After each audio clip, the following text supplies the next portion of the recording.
Bismillahirrahmanirrahim. Assalamualaikum warahmatullahi wabarakatuh. Waalaikumsalam. Innal hamdalillah nahmaduhu wa nasta'inuhu wa nastaghfiruh wa na'udzu billahi min shururi anfusina wa min sayyiati a'malina. May yahdihillahu fala mudilla lahu wa may yudlil fala hadiya lahu. Asyhadu an la ilaha illallah wa asyhadu anna Muhammadan abduhu wa rasuluhu la nabiyya ba'dahu. Puja puji syukur kepada Allah Subhanahu wa taala yang mana pada siang hari ini yang pada mendung kita bisa hadir di tempat yang mulia ini melaksanakan salat zuhur bersama berjamaah. Nanti kita lanjutkan dengan kajian Islam.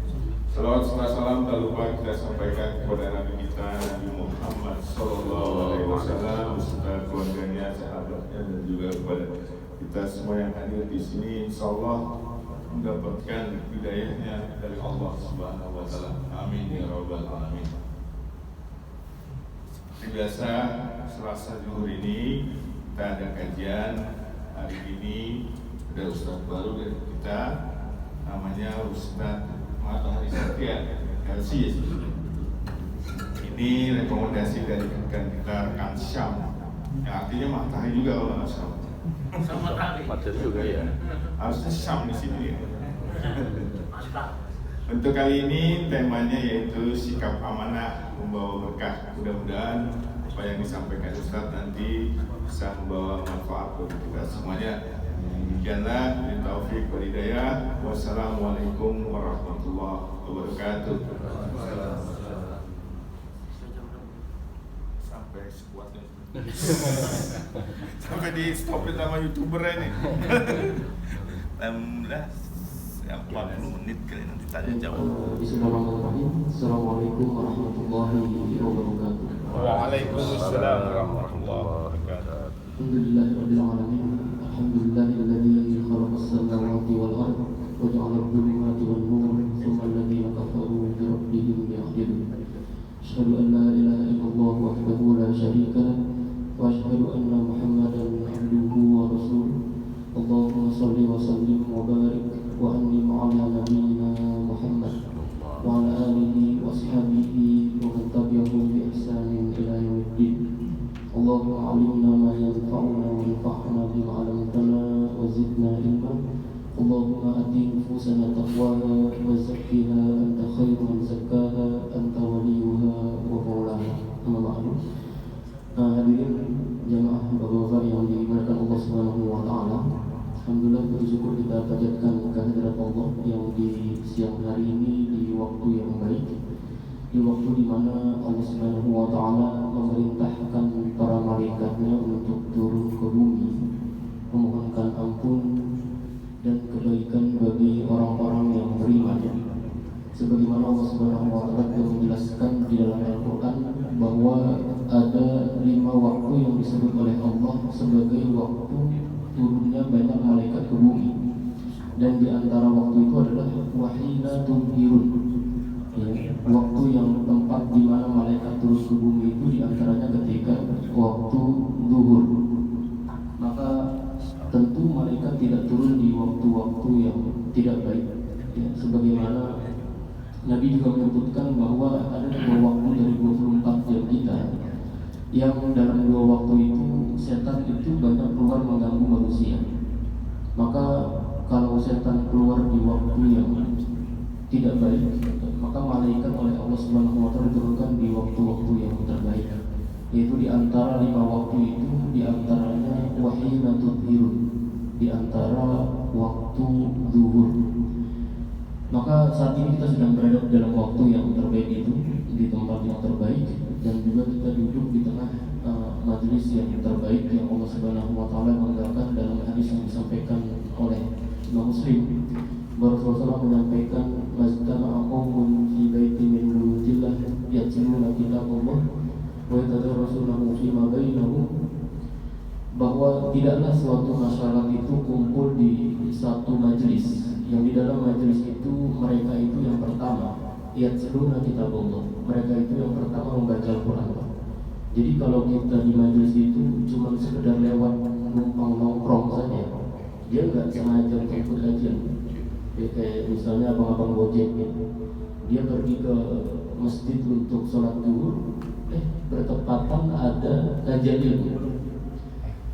Maka orang yang tidak sengaja untuk mampir di tempat kajian ilmu itu, kata Nabi SAW, kemudian mereka di dalamnya itu membaca Al-Quran yang pertama, wa yatadarasunahu fima bainahum. Kemudian di dalamnya itu mereka juga saling mengkaji dan membacakan Al-Quran, maka Allah memberikan jaminan. Yang pertama kata Allah, illa nazalat alaihimus sakinah, kecuali orang yang berada di dalam majelis tadi itu akan mendapatkan sakinah dari Allah Subhanahu wa taala. Kalau saya tanya, sakinah itu terjemahannya dalam definisi bahasa Indonesia apa itu, Pak? Bahagia. Ada lagi. Dan biasanya kalau kita mau nikah itu kan kita membacakan doa supaya menjadi keluarga yang Sakinah. mawaddah, warahmah. Sakinah itu apa? Sakinah. Tenang, bahagia, tentram. Ada lagi, Pak? Sejuk gitu ya. Sejahtera. Itu semua masuk dalam kata sakinah. Sakinah itu kalau dalam bahasa Arab itu dari kata sukun. Sukun itu artinya diam. Iya, makanya ciri sakinah itu adalah ketika orang yang berada di dalam satu rumah, dalam artinya adalah suami dan istrinya itu memiliki peran yang sama-sama saling mereka lakukan satu sama lain. Jadi kalau suaminya berperan sebagai suami, istri pun berperan sebagai istri. Jadi sakinah dalam artian ini adalah ketenangan yang Allah hadirkan dalam kondisi orang-orang yang duduk bermajelis ilmu. Bisa jadi mereka punya banyak hutang, tapi kalau datang ke majelis ilmu, tenang. Hutangnya mah belum selesai, wajib dibayar. Tapi setidaknya Allah itu memberikan jalan keluar pertama, yaitu ketenangan. Orang punya hutang banyak, kalau dia gak tenang, berantakannya, bahkan bisa sampai bunuh diri. Karena bukan dari banyaknya hutang, tapi dari bagaimana orang itu menyelesaikan hutang-hutang itu dengan tenang. Ya, maka kata Nabi SAW kepada seorang sahabat itu, ada dua sifat yang dimiliki oleh para penghuni surga. Di antaranya itu sifat al-hilm. Al-hilm itu sifat tenang dan gak bisa-bisa. Itu ciri pemimpin yang benar. Jadi kalau ada masalah pun gak ada kusuk, tenang, diselesaikan pelan-pelan, baru kemudian cari jalan keluarnya. Itu jaminan yang pertama untuk orang yang duduk majelis ilmu. Sakinah, illa nazat alaihimus sakinah wa ghasyiatur rahmah, dan Allah pun akan memberikan rahmat bagi orang-orang yang bermajelis ilmu. Kemudian wadzakarallaha fi man indah, dan Allah akan menyebut-nyebut nama makhluknya yang di hadapan para makhluk Allah Subhanahu wa taala ada di langit, yang menyebut kita semua yang ada di majelis ilmu itu dengan penyebutan yang penuh dengan kebanggaan. Bapak-bapak jemaah yang dimuliakan Allah Subhanahu wa taala, insyaallah ini pertemuan pertama saya, Pak, diundang sama Pak Syam untuk misi di pelabuhan. Saya asli Kemayoran, sudah dari kecil di Kemayoran, cuma belum pernah ke pelabuhan. Masya Allah. Alhamdulillah sampai juga ini kan. Ya. Melihat kapal. Dengan cara yang betul. Saya pertama kali ke pelabuhan melihat berbagai macam kontainer yang dulu saya hanya melihat itu sejak saya masih kuliah. Jadi saya kuliah itu di Mesir, sekitar 7 tahun 8 tahun saya di Mesir. Saya melihat kapal-kapal besar itu digunakan evergreen gitu. Yeah. Itu mengingatkan saya sama kapal-kapal yang sering melintas di terusan Suez. Yeah. Itu kapal-kapal besar yang isinya dari kontainer. Itu saya melihat dari jauh. Ternyata sekarang saya bisa melihat dari dekat ya, Masya Allah. Udah ya. Gitu ya, saya tadi sudah dikenalkan sedikit, nama saya Matahari. Saya tinggal asli di Kemayoran ya. Dan ya hitungannya baru gak lama sih di Indonesia, baru sekitar 2 tahun, karena 2021 akhir itu saya baru pulang ya, dari Mesir itu. Maka ini insya Allah ya, sebuah pertemuan yang Allah Subhanahu wa taala berikan kepada kita, tentu tidak lain adalah untuk menjadi kita sebagai hamba-hambanya yang mengikat kebaikan itu dengan silaturahmi. tentu di sini sebagaimana yang tadi diamanahkan di waktu yang tidak lama ini, di waktu yang berapa lama kita sholat? 40 menit. Saya kalau dikasih mic saya bisa lama. Ustaz kalau dikasih mic bisa ngomong terus. Kalau nggak ada batasnya, ya, kurang lebih jam 1 kurang. Karena buat para pekerja ya di waktu siang harinya seharusnya istirahat, tapi kemudian kita istirahat bersama dalam satu ikatan majelis ilmu, tentu tidak mudah. Saya yakin yang kerja di sini laki-lakinya nggak sedikit, yang muslim tentu masih lebih daripada ini. Tapi yang Allah lembutkan hatinya, yang Allah ringankan langkah kita untuk bisa duduk itu nggak sembarangan. Ya, dia butuh semangat, butuh iman, butuh semuanya untuk bisa mendudukkan kita itu di majelis ilmu ini. Berapa banyak laki-laki muslim yang kerja di tempat ini, tapi yang kemudian bisa mendapatkan rahmat dan sakinah dari Allah tadi itu nggak banyak. Orang pilihan tadi. Alhamdulillah. Karenanya tentu tidak lain keberkahan hidup kita ini kita harapkan untuk mendapatkan ridho dari Allah Subhanahu wa Ta'ala, agar kerja yang kita lakukan itu bukan hanya semata-mata mendapatkan dunia, tapi kerja kita juga mendapatkan berkah dari Allah. Karena berkah ini konsepnya itu sederhana. Ya, konsep berkah dalam syariat Islam kita, ya, hampir semua muslim dalam syariat Islam, konsep berkah itu sederhana. Yang sedikit mencukupi, yang banyak tidak membahagiakan, yang banyak tidak membahayakan. Alhamdulillah, hujan makin tambah berkah. Amin. Amin. Ya. Jadi seorang lagi, konsep berkah itu ini dalam semua apapun. Konsep berkah itu cuma tadi, yang sedikit mencukupi, yang banyak tidak membahayakan. Jadi ketika konsep itu sudah dibuat oleh para ulama dalam syariat Islam itu tentu menjadikan kita sebagai orang-orang yang bersyukur. Karena apapun yang kita lakukan di dunia ini bukan sebagai final, tapi hanya sebagai batu perantara kita untuk kehidupan yang sesungguhnya. Kerja kita, nikah kita, proyek-proyek yang kita lakukan, tentu semua itu harus berlandaskan ridho Allah Subhanahu wa Ta'ala. Karena betapapun proyek yang kita lakukan atau pekerjaan yang kita lakukan itu tidak ada Allah di dalamnya, maka akan sulit kita mendapatkan kemudahan dari Allah untuk mengerjakan melakukan pekerjaan itu. Baik, bapak-bapak yang dimuliakan Allah, sebagaimana tadi judul yang sudah digulirkan, ya, kita akan membahas dalam kesempatan kali ini tentang hal-hal yang berkaitan dengan amanah. Nah, kenapa saya angkat tema ini? Karena di pekerjaan yang bapak-bapak lakukan itu mesti tidak jauh dari kata amanah. Amanah di dalam pekerjaan, apapun bidang yang sedang kita kerjakan. Mungkin ada yang bagian dari direktur, karyawan, atau bahkan satpam sekalipun, maka selalu ada amanah yang ditimbulkan kepada kita. Karena amanah itu sama Allah disampaikan di dalam surat Al-Anfal itu, kalau Allah ya ayyuhalladzina amanu la takhunu-Allaha wa rasulahu wa takhunu amanatikum wa antum ta'lamun. Ya orang-orang yang beriman, janganlah kalian mengkhianati Allah dan Rasul-Nya dengan cara kalian mengkhianati amanah-amanah yang diberikan kepada kalian. Jadi kalau kita tidak amanah, maka itu sejalan dengan kita tidak amanah dengan Allah dan Rasul. Ya. Jadi ketika Allah Subhanahu wa Ta'ala menyampaikan ini di dalam surat Al-Anfal itu memberikan gambaran yang sangat jelas bahwa amanah apapun, jenis amanah itu, mau sekecil apapun amanah itu, atau sebesar sekalipun amanah itu, maka itu harus kita jaga. Karena amanah dalam syariat Islam ini memiliki makna yang sangat luas. Ada amanah yang berkaitan dengan perintah dan larangan dalam agama. Ada amanah yang berkaitan dengan menjaga kehormatan dan rahasia manusia. Ada amanah di dalam jabatan. Ada amanah yang berkaitan dengan jiwa dan harta manusia. Ada amanah di dalam kekuasaan. Ada amanah tadi di dalam jabatan. Ada amanah keilmuan. Ada amanah lingkungan dan seterusnya. Amanah-amanah itu semua yang dalam syariat Islam itu disebut dengan taklif. Ya, masuk dalam kategori taklif atau beban hukum.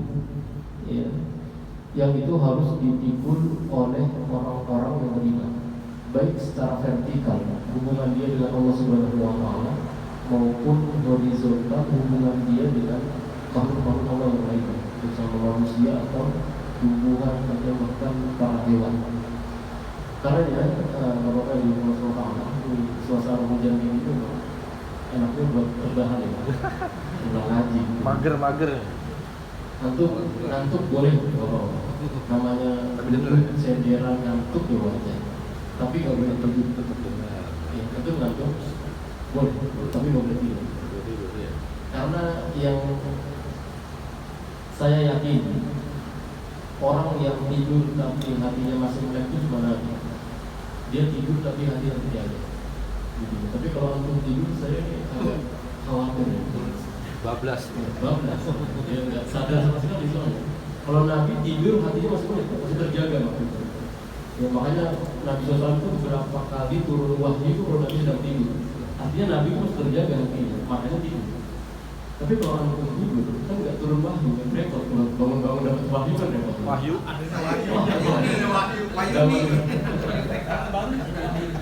Ada Pak Wahyu dan tapi atau nggak dapat wahyu kan?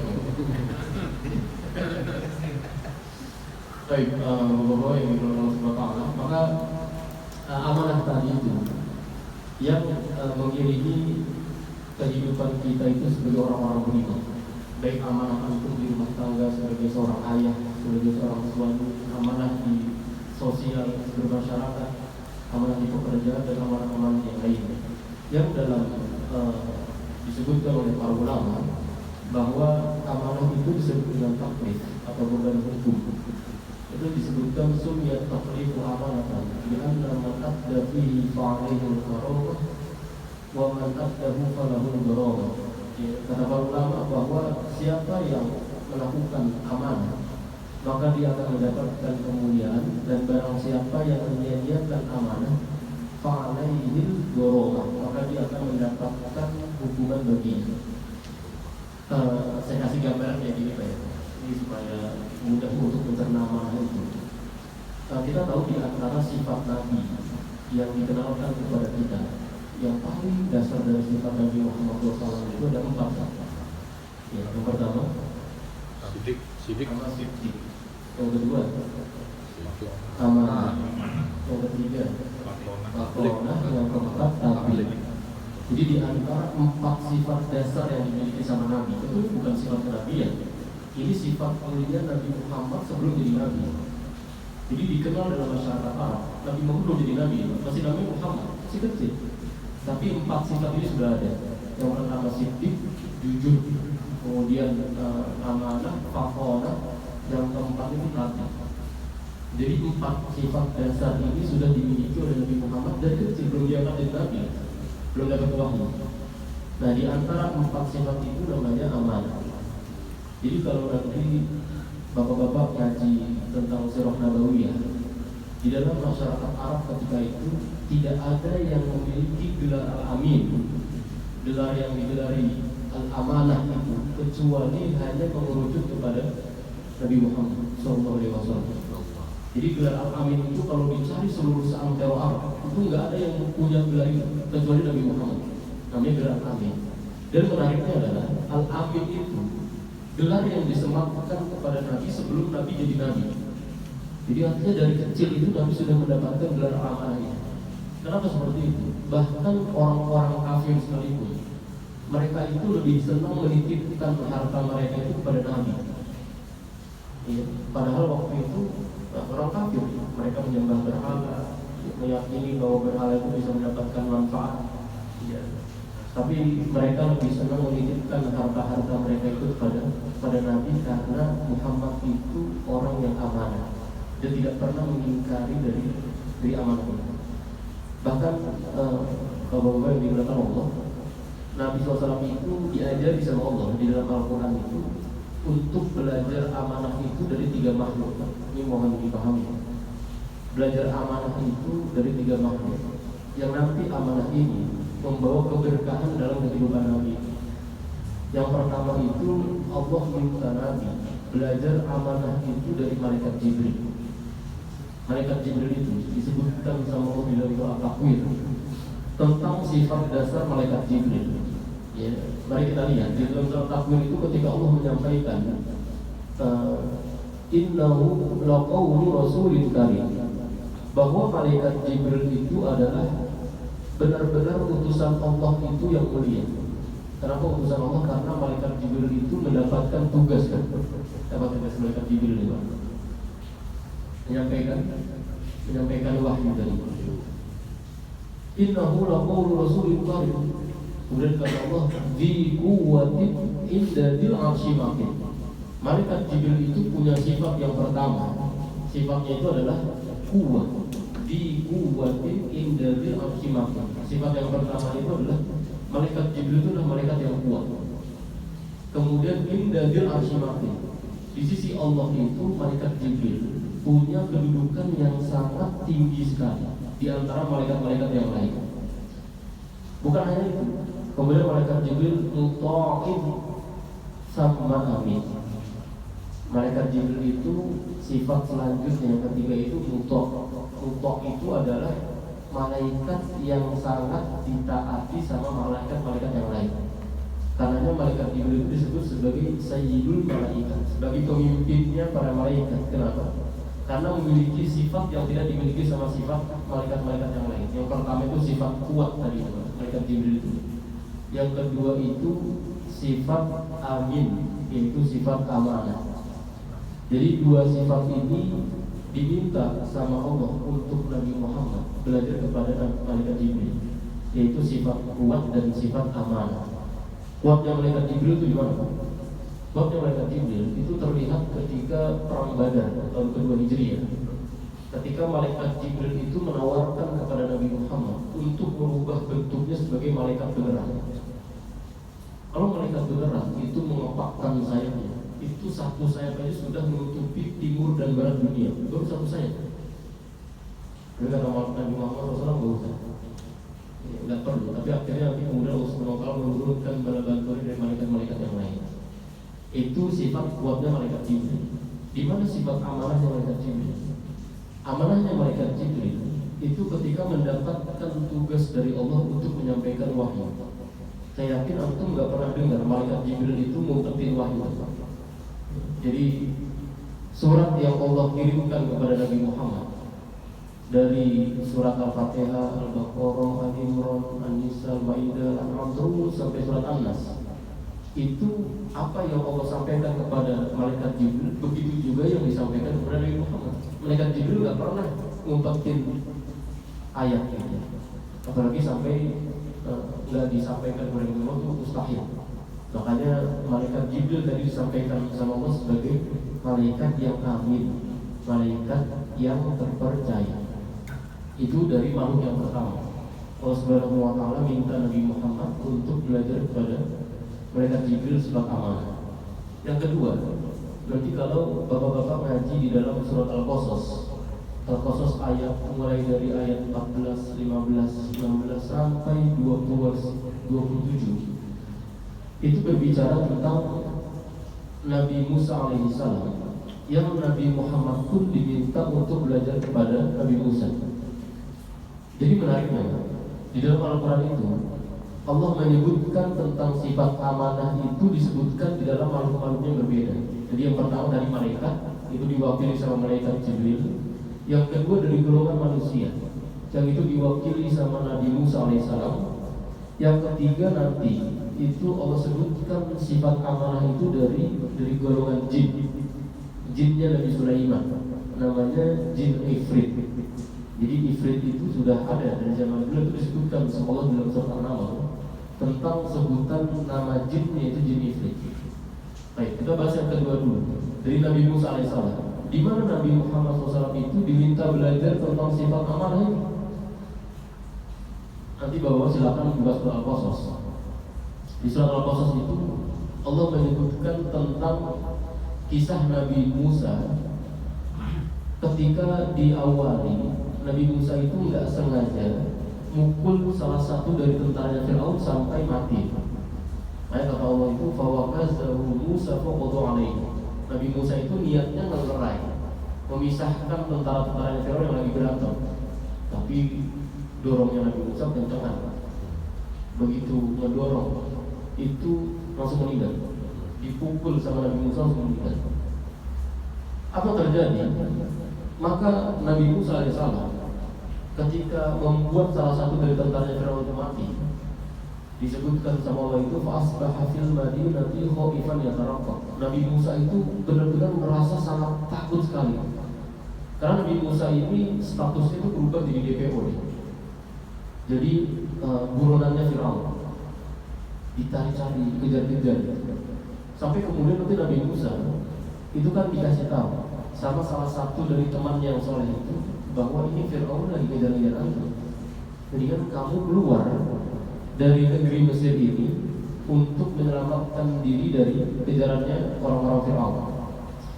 Maka kita mendapati bahwa Nabi Musa alaihissalam itu kemudian keluar dari negeri Mesir untuk menuju ke Madian. Jadi Madian itu sampai hari ini masih ada bekas-bekasnya. Madian di negeri Mesir itu hari ini di luar Mesir hari ini, ya agak jauh dari perbatasan negeri Syam ke negeri Palestina. Hari ini negeri Madian itu masih ada bekas-bekasnya. Wallahu alam, tapi konon katanya itu dulu negeri Madian. Karena Nabi Musa itu ada 2000 tahun sebelum Masehi. Adapun Nabi Muhammad SAW itu hidup 600 tahun setelah Masehi. Jadi berapa beda jarak Nabi Musa dan Nabi Muhammad? 2600 tahun. Jadi 2000 sebelum Masehi itu sudah Nabi Musa, 600 tahun setelah Masehi Nabi Muhammad. Masehi, bukan Hijriah. Maka Nabi Musa alaihissalam itu kan pergi ke negeri Madian. Begitu negeri ke Madian, Nabi Musa itu berdoa di tengah jalan.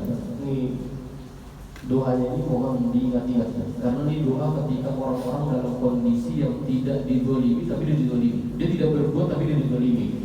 Dia tidak melakukan, tapi dikejar-kejar seakan-akan dia sedang melakukan kezaliman. Kata Nabi Musa di doa yang pertama ini, Nabi Musa berdoa, "Qala Rabbi najjini minal qaumidh dhalimin." Ya Allah, selamatkan aku dari kejaran orang-orang zalim. Doa yang pertama. Ini mohon di garis bawah. Doa yang pertama itu, ya Allah, selamatkan aku dari kejaran orang-orang zalim. Kemudian Allah mengatakan lagi, "Walamma tawajjaha tilqa Madian, qala rabbi ayahdiyani sawa'as sabil." Kata Allah, ketika Nabi Musa itu sudah sampai di pintu gerbang alun-alun kota Madian, negeri Madian, Nabi Musa berdoa lagi. Kata Nabi Musa, "Qala 'asa rabbi an yahdiyani sawa'as sabil." Ya Allah, tunjukkan aku jalan yang lurus, jalan yang benar, agar aku tidak tersesat di jalan pilihan aku pergi ke negeri Madian. Kemudian kata Allah, ini ayat yang ke-23 dari surat Al-Qasas. Kata Allah, "Walamma wa'ada Madian." Ketika Nabi Musa itu sudah sampai di tengah alun-alun kota Madian, wajada 'alaihi ummatan minan nasi yasqut.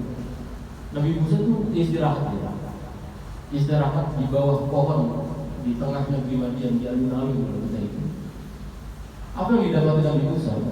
Nabi Musa itu wajada 'alaihi ummatan minan nasi yasqut. Nabi Musa itu melihat banyak orang-orang di negeri Madian itu yang sedang berkumpul di satu sumur, yang sumur itu tempat untuk ngasih minum hewan-hewan ternak mereka. Itu sih biasa di pandangan Nabi Musa.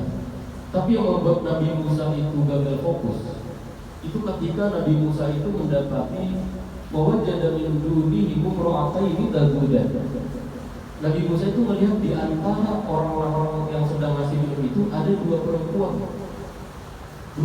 yang ikutan nyantri untuk ngasih minum hewan ternak dia. Itu dalam pandangan Nabi Musa itu aneh tuh. Kenapa?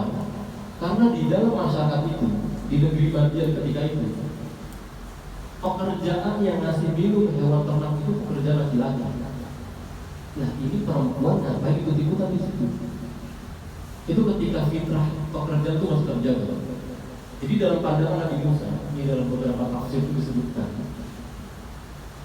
dalam pandangan Nabi Musa itu aneh, perempuan ikut kerja di pekerjaan laki-laki. Aneh loh. Kalau saya tanya ke antum, aneh nggak perempuan ikut di dalam pekerjaan laki-laki? Saya kasih tanya gitu, pertanyaannya gini. Apa pekerjaan yang dilakukan laki-laki hari ini dikerjakan sama perempuan? Banyak. Salah satunya apa? Tambal ban ada nggak perempuan? Ada. Kuli bangunan. Supir. Karena nggak mesti basket kan, ada truk juga. Kadang ada kontainer juga perempuan. Mobil yang gede. Iya. Perempuan kan? Supir, tambal ban, kuli, ada lagi mekanik. Dia pekerjaan laki-laki, tapi hari ini dikerjakan juga perempuan. Bahkan saya tuh dulu pernah melihat ada perempuan yang apa namanya? Dia tuh mindai beras dari truk ke toko, Kuli panggul. Perempuan. Hari ini kayak gitu. Dulu di zaman ini, bahkan sampai di zaman Nabi, itu aib. Saya ulang lagi, pekerjaan itu aib. Yang dilakukan laki-laki, perempuan ikut di situ aib. Hari ini biasa aja. Mau laki-lakinya pada muka kaki doang, yang kerja perempuan. Laki-lakinya pada ngomongin anak di sekolah. Jadi hari ini kayak dunia kebalikan. Laki-lakinya ikut ngobrol sama ibu-ibu di sekolah. Perempuan yang kerja. Hari ini semua mau kembali. Maka di dalam pandangan Nabi Musa tuh aneh banget. Kok perempuan ngapain ikut-ikutan di pekerjaan laki-laki? Maka dalam ayatnya itu kata Allah, Nabi Musa tuh kemudian nyamperin dua perempuan itu. Kata Nabi Musa, wala ma'khud buku. Antum lagi ngapain di sini? Dan nanya Nabi Musa dalam ayat ini tuh menarik ya. Nabi Musa itu disebutkan sama Allah. Nanya itu nggak kelemar-kelemar. Kelemar-kelemar itu maksudnya nggak gengir gitu. Nanyanya nggak modus. Nah, kan biasa laki-laki kalau ketemu perempuan gitu. Nabi Musa nanyanya tegas nih. Modus operandi. Nabi Musa tuh nanya tegas. Mahot buku mah. Antum lagi ngapain? Tahu dari mana tegasnya? Tegasnya itu dari kalimat yang disampaikan dalam ayat ini, Pak. Kok dan ba. Kalau dalam ilmu tajwid itu semuanya huruf tebal semua. Kok dan ba. Nabi Musa enggak kamu terkai bisa dibantu cuma kita ya. Nabi Musa ketika mendapati perempuan di tempat wilayah laki-laki itu, Nabi Musa bilang tuh ngapain sih? Kemudian dua perempuan ini jawab, qalat la nasqi hatta yusdiru ar-ri'a wa abuna shaykhun kabir. Kata dua perempuan ini, la nasqi hatta yusdiru ar-ri'a. Kita di sini ingin ngasih minum hewan-hewan ternak kami. Cuma masalahnya itu laki-laki itu sudah lagi pada ngumpul ngerubutin di sumur tadi.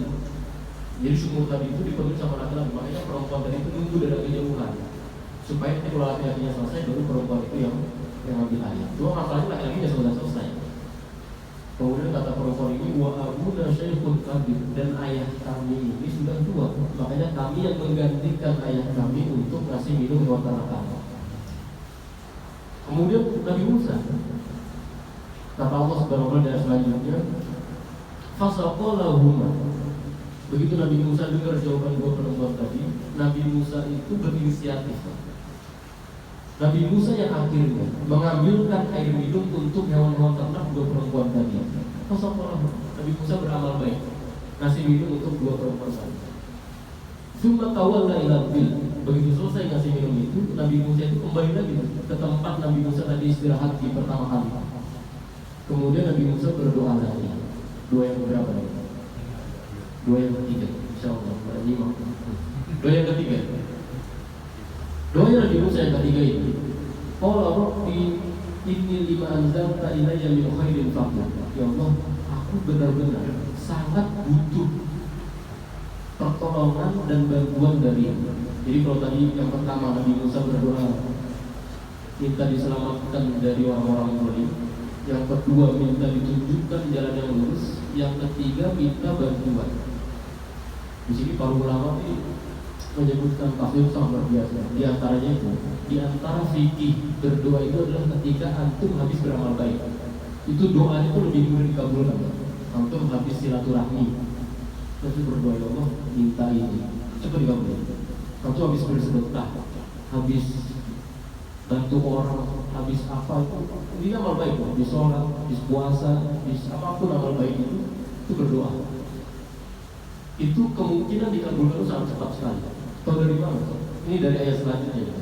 Di ayat selanjutnya, Allah itu nggak pakai waktu lama. Setelah Nabi Musa nggak lama berdoa, sama Allah langsung dikabulkan. Dikabulkan itu cuma pakai satu huruf. Pakai satu huruf, hurufnya itu huruf fa. Ini lebih dalam lagi, tapi bukan pembahasan kita. Huruf fa itu menunjukkan tentang cepatnya pengabulan Allah dari doa yang baru diucapkan sama Nabi Musa. Kata Allah, Faja'at ihdahuma tamshi ala istihya.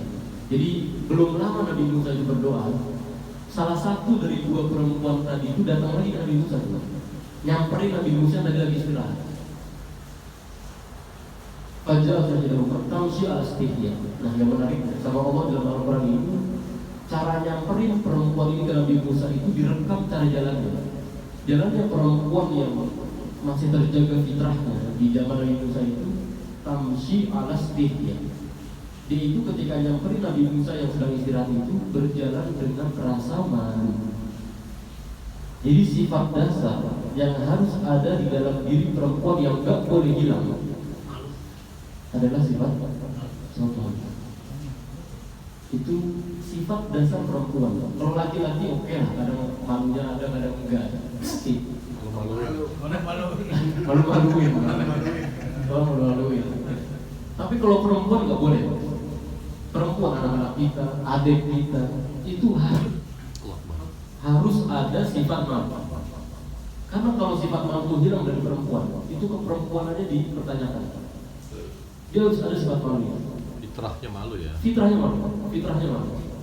Kalau perempuan udah joget-joget di jalanan, ketawa, terbahak-bahak, ngomong teriak-teriak, itu kita aja perempuan kok kayak gitu. Kita pun bisa menilai. Karena sifat yang dasar dimiliki sama perempuan itu sifat malu. Mau dia dari anak-anak dewasa sampai dia sudah tua pun sifat malu itu harus ada. Karena itu fitrah yang Allah sebutkan dari fitrah dasar perempuan itu.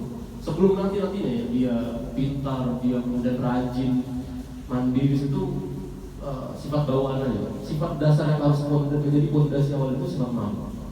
Karena kalau dia mandiri nggak punya rasa malu itu percuma juga. Ya, jadi yang Allah rekam dalam ayat ini, perempuan itu ketika berjalan dengan rasa malu. Kemudian sambil malu-malu itu perempuan ini berkata kepada Nabi Musa. Jadi tadi Nabi Musa dia bisa berdoa, langsung Allah kabulkan dengan kehadiran perempuan ini, salah satu dari perempuan tadi. Maka kata perempuan ini, qala inna abi yad'uka liyajziyaka ajra ma saqaita lana. Ayahku itu manggil kamu untuk datang ke rumah untuk ngasih hadiah karena tadi kamu sudah berbuat baik. Kata dua perempuan itu. Akhirnya pergi kan Nabi Musa, akhirnya ikut perempuan tadi ke rumahnya. Falamma ja'ah, ketika Nabi Musa itu sudah sampai di rumah perempuan tadi, kemudian Nabi Musa menceritakan semuanya kepada ayah perempuan tadi itu. Kemudian kata ayah ini, la takhaf najauta minal qaumidh dhalimin. Kami menyelamatkanmu dari kejaran orang-orang zalim. Ini doa Nabi Musa yang berapa tadi? 3. Tadi Nabi Musa kan minta tuh, ya Allah selamatkan kita dari orang-orang zalim.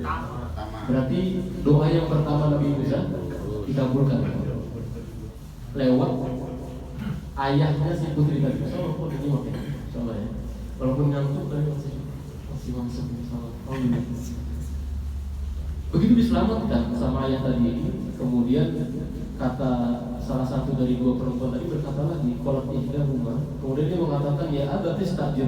Ya, ini pemuda ini angkatnya jadi karyawan nih.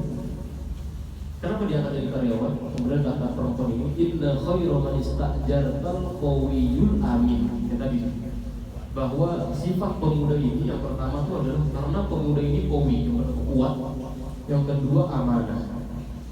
Pertanyaan saya itu, tahu dari mana perempuan ini sifat kuat dan amanah Nabi Musa? Wong baru ketemu tadi, nggak lama, baru ketemu tadi. Baru lama menyampaikan ini sebagai penutup sudah jam segini ya. bahwa sifat kuatnya Nabi Musa itu dilihat langsung sama dua putri tadi. Jadi sumur tempat penduduk dan kebagian tadi ngambil air itu biasa, masalah itu ketika habis ngambil air itu ditutup sumur itu sama penutup itu yang tidak bisa dibuka kecuali oleh 10 orang. Tapi ketika Nabi Musa tadi berinisiatif bantuin perempuan tadi, itu Nabi Musa ngangkat sendirian. Karena para nabi itu dikasih 40 kali lipat kekuatan dari biasa. Maka kata perempuan itu kok kuat banget orang. Itu sifat kuatnya Nabi Musa. Yang kedua sifat amanah. Gacor ya. Di mana sifat amanahnya Nabi Musa? Sifat amanahnya Nabi Musa itu terlihat ketika diajak pulang sama salah satu dari dua putri tadi. Ini Nabi Musa belum jadi nabi, masih anak muda, baru keluar tadi habis nonjok nggak sengaja tentara. Masih anak muda, belum diangkat jadi nabi. Kemudian pergi berduaan di tanah padang pasirnya Mesir itu. Ditambah lagi Nabi Musa itu disebutkan dalam tafsir Ibnu Katsir itu, Nabi Musa itu berjalan di belakang perempuan ya. Nah ini juga ada lagi laki-laki. Kita kalau belakang perempuan itu jangan lama-lama. Maka Nabi Musa itu ketika tadi kan diajak ke rumahnya perempuan tadi, Nabi Musa kan nggak tahu jalan. Yang jalan itu di depan itu perempuan sebagai penunjuk jalan. Tapi Nabi Musa sebagai laki-laki soleh nggak betah dia jalan di belakang perempuan. Kata Nabi Musa itu di belakang, saya di depan. Nanti kalau tinggal belok kanan gini kalau aku ambil batu, kerikil gitu. Kalau mau belok kanan lempar ke kanan, kalau belok kiri lempar kiri. Dia kalau depan nggak usah dilempar, kan ada Nabi Musa. Nabi Musa. Ya, akhirnya sifat amanah itulah yang kemudian direkam oleh salah satu dari putri tadi, karena Nabi Musa itu nggak ngapa-ngapain. Padang pasir berduaan doang. Sepi loh. Sepi. Sudah ada pernah ke padang pasir? Belum ada ya. Mesir itu terkenal dengan negeri padang. Kalau kita kan negeri laut ya, atau hutan kita ya. Bahari ya. Mesir itu semua keliling itu padang pasir. Aduh pasir berpadang pasir. Saya pernah ke wilayah Semenanjung Sinai, ini dekat perbatasan Mesir dan Palestina. Itu kanan kiri semua padang pasir. Saya jalan sejauh mata menengok padang pasir. Nggak ada warkop juga, nggak ada. Itu kalau nggak bisa apa-apa ada warteg. Warteg apa lagi? Itu padang pasir berduaan gitu. Jadi yang direkam sama dua putri itu Al-Qawi Amin, dan itu yang Nabi Musa itu diminta sama Nabi Muhammad diminta oleh Allah untuk belajar kepada Nabi Musa sifat kuat dan sifat amanah itu tadi. Tapi kalau pengen yang ketiga itu ada lagi dari jin Ifrit itu Pak. Jin Ifrit itu jinnya Nabi Sulaiman. Ini terakhir Pak, kita izin terakhir karena pelengkap dari sifat amanah tadi yang diminta sama Allah. Tadi yang pertama dari malaikat Nabi Muhammad diminta belajar, yang kedua dari golongan manusia itu Nabi Musa, yang ketiga dari golongan jin. Tapi jin ini nggak sembarangan. Ini jin Ifrit, jinnya Nabi Sulaiman, karena dia itu di bawah tali kekangnya Nabi Sulaiman. Kami jin Ifrit itu disebutkan sama Allah dalam surah An-Naml. Jadi kan Nabi Musa, Nabi Sulaiman itu ceritanya ngasih sayembara kepada para tentara-tentaranya itu, pada golongan jin, burung, manusia itu. Kata Nabi Sulaiman, "Qala ya ayuhan nas, ayyukum ya'ti bi arsyiha qabla ya'tuni muslimin." Siapa di antara antum yang bisa mindahin istananya Ratu Bilqis? Jadi peraturan istana Ratu Bilqis itu ada di Sabah, Sabah itu ada di Yaman. Nabi Sulaiman ada di Palestina. Tentu kalau nggak kebayang peta itu ngeliat Google Map itu. Untuk melihat Yaman ke Palestina itu berapa jauhnya. Itu harus dipindahkan plok istananya. Jadi nggak boleh ada yang kurang. Maka Nabi Sulaiman ngasih sayembara itu. Baru kemudian jin Ifrit itu bilang, "Wala Ifrit itu minal jin." Ifrit itu bilang, "Ya Sulaiman, ana atika bihi qabla an taquma min maqami." Antum enggak usah repot-repot. Ana aja yang akan bawa istana itu sebelum antum bangun dari tempat duduk. Sebelum diri istananya ada. Jin Ifrit itu bilang. Karena seperti itu, kemudian Ifrit bilang, "Wa inni alaihi laqawiyyun amin." Karena aku adalah jin yang kuat dan terpercaya, amanah. Nah, tapi kita tahu nanti kisahnya itu, jin Ifrit itu bukan satu-satunya makhluk yang kuat, Pak. Nanti ada golongan dari ahli kita yang ngerti agama, ulamanya Nabi Sulaiman. Itu dia bilang, "Ana atika bihi qabla an yartab ilaika tarfu." Sebelum antum ngedipin mata, Istilahnya juga ada orang soleh, ngeri orang soleh. Doanya itu disebutkan sama para ulama itu ngerti ismulawil a'dzam. Nama-nama Allah yang agung itu dia ngerti. Kalau dia dibaca doa apapun dikabulin. Nah, ini orang soleh. Ya. Maka begitu Nabi Sulaiman mengintip mata sudah ada sana. Saya juga kisah. Baik, bahwa yang berkata jadi tadi Nabi Muhammad SAW diminta oleh Allah untuk belajar amanah itu yang nanti kita tahu bahwa amanah itu yang nanti akan membawa Nabi Muhammad SAW itu menuju keberkahan dan puncak tertinggi dari kehidupan ini sebagai seorang Nabi yang menyebarkan Islam dan sebagainya. Dan Nabi Muhammad SAW diminta untuk belajar dari 3 makhluk Allah yang mulia itu, dari malaikat Jibril, dari Nabi Musa AS sebagai golongan manusia, dan juga dari golongan jin. Jadi kalau kami mohon maaf kalau waktunya agak terlewatnya ya. Aku lakukan hada wa astagfirullah wa lakum subhanakallahumma wa bihamdika asyhadu an la ilaha illa anta astaghfiruka wa atubu ilaik. Assalamualaikum warahmatullahi wabarakatuh. Waalaikumsalam warahmatullahi wabarakatuh. Walaupun sudah ditutup, silakan yang mau bertanya. Oh iya, boleh Pak, boleh. Ya. Ini Mas Maman. Ini maskot kami nih Mas Maman. Waalaikumsalam warahmatullahi wabarakatuh. Nanya doa Mas Arif, gimana saya? diselamatkan dari orang-orang dolim tadi. Yang pertama itu ada di surat apa? Ya, Al-Quran surat. Itu ada di surat Al-Qasas. Di surat Al-Qasas di paling bawah itu ada di ayat yang ke-21. Surat Al-Qasas ayat yang ke-21. Jadi memang tadi temanya lebih menjadi yang tidak terlalu saya bahas lebih detail. Itu tentang doa tadi. Ketika antum didolimi, ketika kita sedang berada di dalam suatu kondisi yang Allah, kita mau balas nggak bisa. Cuman yang mau balas nggak bisa karena mungkin jabatannya lebih tinggi, atau mungkin dia lebih kuat. Jadian. Jadian ini. Biasanya relate ini, biasanya gini. Tapi doa, tapi kalau sama atasan doanya baik-baik gitu. Ya. Tapi dalam hal ini adalah ketika kita itu didolimi dan kita tidak mampu membalasnya karena dia jabatan mungkin lebih tinggi atau dia mungkin lebih kuat dari kita itu. Maka dalam hal ini kita tuh diminta sama Allah untuk berdoa. Nanti tema itu ada tema sendiri. Kalau didolimi itu ada tema sendiri. Cuma orang-orang didolimi itu tidak bakal lepas dari doa. Jadi kalau orang itu sudah berdoa, kata Nabi SAW, tidak ada pembatas dari doa orang-orang dolim antara dia dengan langit. Jadi doanya langsung melesat ke Allah.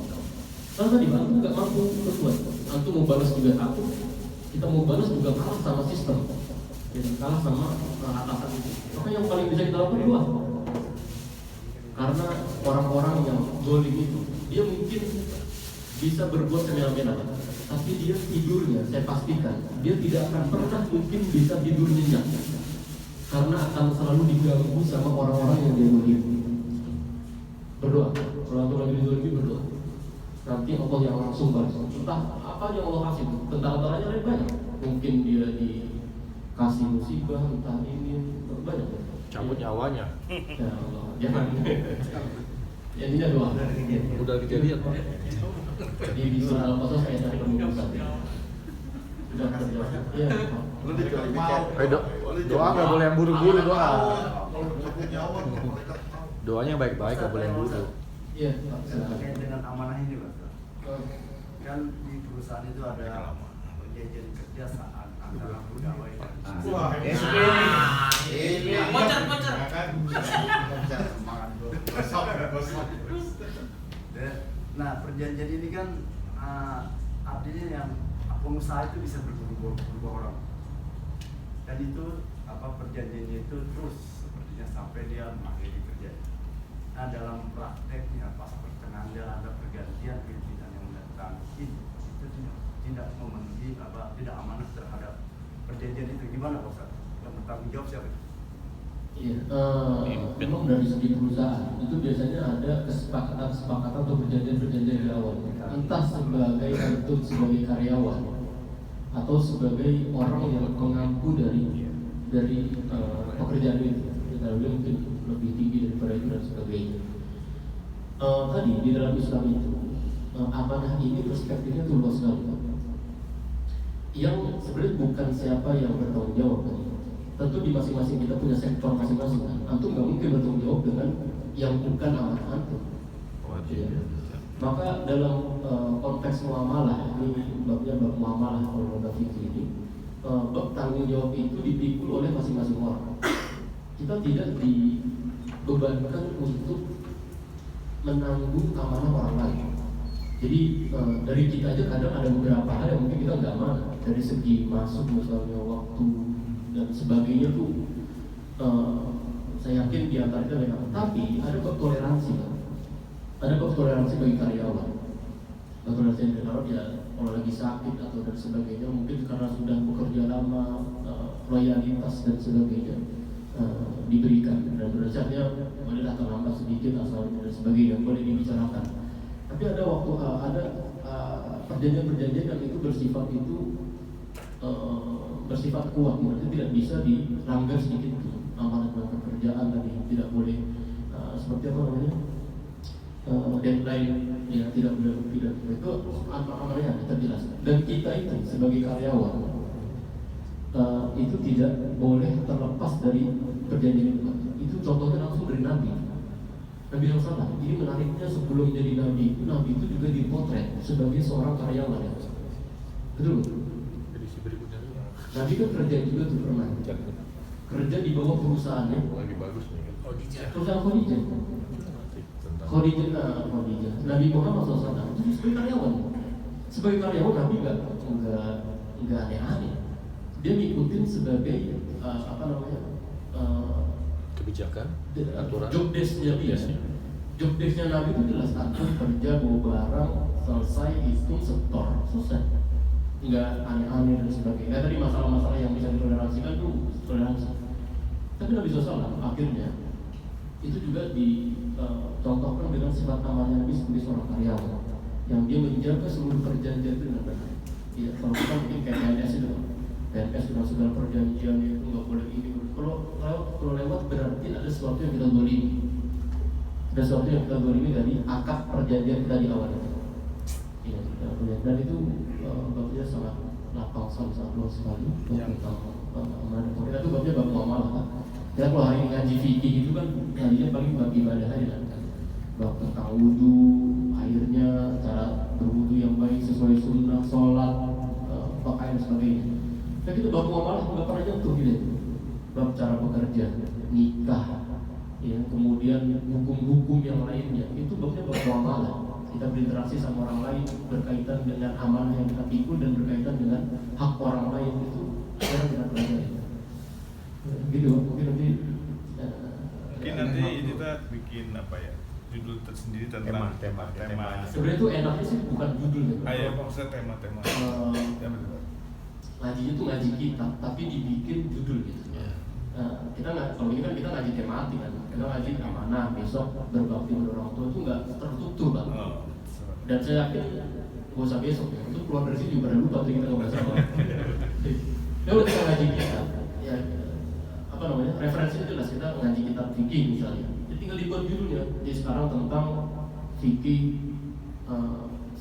namanya wudu misalnya, yang jelas wudu apa aja, selesai sholat, selesai apa aja, zakat, selesai haji, struktur. Walaupun nanti mungkin pertemuannya sebulan sekali nggak ada masalah, tapi kita ngaji itu terstruktur gitu.